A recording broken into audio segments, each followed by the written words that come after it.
दिल्ली के अंदर कानून व्यवस्था पूरी तरह से चरमराती जा रही है। हम लोगों ने सुना था 90 के दशक में मुंबई में अंडरवर्ल्ड का पूरा दबदबा था, खुलेआम सड़कों पे गोलियां चलती थी, व्यापारियों को फिरौती आया करती थी।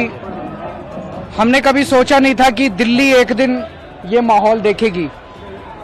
आज दिल्ली के अंदर खुलेआम गैंगस्टर्स का कब्जा हो गया है, खुलेआम व्यापारियों को फिरौती की फोन आ रहे हैं, खुलेआम गोलियां चल रही हैं। आज मैं यहां पे नांगलोई जाट में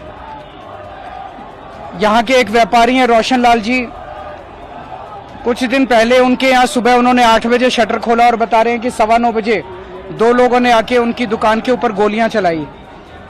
कौन थे वो लोग, क्या चाहते थे, किसी को नहीं पता। अब उन दोनों लोगों ने जिन्होंने गोलियां चलाई उनको तो पकड़ लिया गया है, लेकिन कोई ऐसे ही आके तो गोली चलाता नहीं है।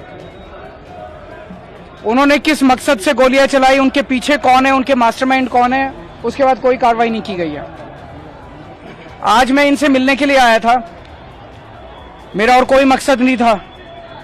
मैं दिल्ली का पहले मुख्यमंत्री था, आम आदमी पार्टी जो कि राष्ट्रीय पार्टी है उसका मैं राष्ट्रीय संयोजक हूं, जनता के बीच में रहता हूं, जनता की समस्याओं को उठाना मेरा धर्म है। उस नाते मैं उनसे मिलने के लिए आया था, तो मैं ये देख रहा हूं यहाँ पे बीजेपी ने अपने हजारों कार्यकर्ता इकट्ठे कर दिए हैं। मेरी गाड़ी को रोक लिया गया, उनकी दुकान तक नहीं जाने दिया गया और मेरे को रास्ते में ही रोक के यहाँ पे उनके सुपुत्र को यहाँ आना पड़ा। रोशन लाल जी से मुझे मिलने तक नहीं दिया गया, उनके सुपुत्र को दुकान से निकल के मुझे यहाँ रास्ते में मिलने के लिए आना पड़ा। इस सब के लिए जिम्मेदार कौन है? अमित शाह जी की यह जिम्मेदारी बनती है कि दिल्ली की कानून व्यवस्था और दिल्ली उनके अंडर में आती है। आज अमित शाह जी ने दिल्ली का ये हाल कर दिया है कि आज ये गैंगस्टर कैपिटल और एक्सटॉर्शन कैपिटल बन चुकी है दिल्ली। एक मिनट, मैं उनसे ये कहना चाहता हूं, केजरीवाल को रोकने से क्या होगा? क्राइम को रोको, अपराध को रोको। मेरे को रोकने से क्या होगा? मैं अगर आज मिल लेता तो क्या आफत आ जाती? आप क्या छुपाने की कोशिश कर रहे हो कि केजरीवाल को रोशन लाल जी की दुकान तक नहीं जाने दे रहे?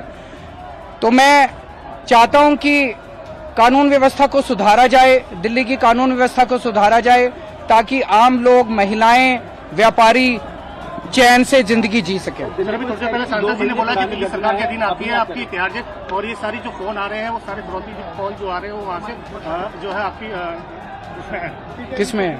दिल्ली सरकार के द्वारा जो है वो तिहाड़ जेल आपकी उनके दिन सांसद जी थोड़ी देर पहले बोला, और ये कॉल जो आ रहे हैं लॉ एंड ऑर्डर उनके अंडर में, तिहाड़ जेल उसको कंट्रोल नहीं करती, लॉ एंड ऑर्डर कंट्रोल करता है। तो लॉ एंड ऑर्डर कानून व्यवस्था सीधे अमित शाह जी के अंडर में आती है। दिल्ली के लोगों ने मेरे को जिम्मेदारी दी शिक्षा की, मैंने ठीक कर दी। दिल्ली के लोगों ने मेरे को जिम्मेदारी दी स्वास्थ्य की, मैंने ठीक कर दी अस्पताल। दिल्ली के लोगों ने मेरे को जिम्मेदारी बिजली की, मैंने ठीक कर दी। दिल्ली के लोगों ने उनको जिम्मेदारी दी कानून व्यवस्था की, पुलिस की। आज कानून व्यवस्था इतनी ज्यादा चरमरा गई है कि लोग अपने घर से बाहर निकलते हुए डर रहे हैं, महिलाएं अपने आप को सुरक्षित महसूस कर रही है, और इतनी फिरौतियां आने लग गई हैं इन दिनों में, इतनी फिरौती की कॉल्स। आज मेरे को यहाँ क्यों आना पड़ा? कोई एक आध घटना होती तब तो चलो कोई बात नहीं, हो जाता है, लेकिन आज दिल्ली के अंदर हर दूसरे व्यापारी को फिरौती की कॉल्स आ रही हैं, ये तो ठीक नहीं है। सर, दिल्ली पुलिस के लिए 2 महीने वो मैं अब आप उन्होंने केवल 2 जो शूटर थे उनको पकड़ा है। उन शूटर्स ने मुझे बताया गया है कि कहा है पुलिस को कि हमें ऊपर से कहा गया था, हमें भेजा गया। किसने भेजा? मास्टरमाइंड को क्यों नहीं पकड़ा गया अभी तक? तो इसका मतलब तो लीपापोती की जा रही है, केस को बंद करने की कोशिश की जा रही है, असली मुजरिमों को नहीं पकड़ा जा रहा।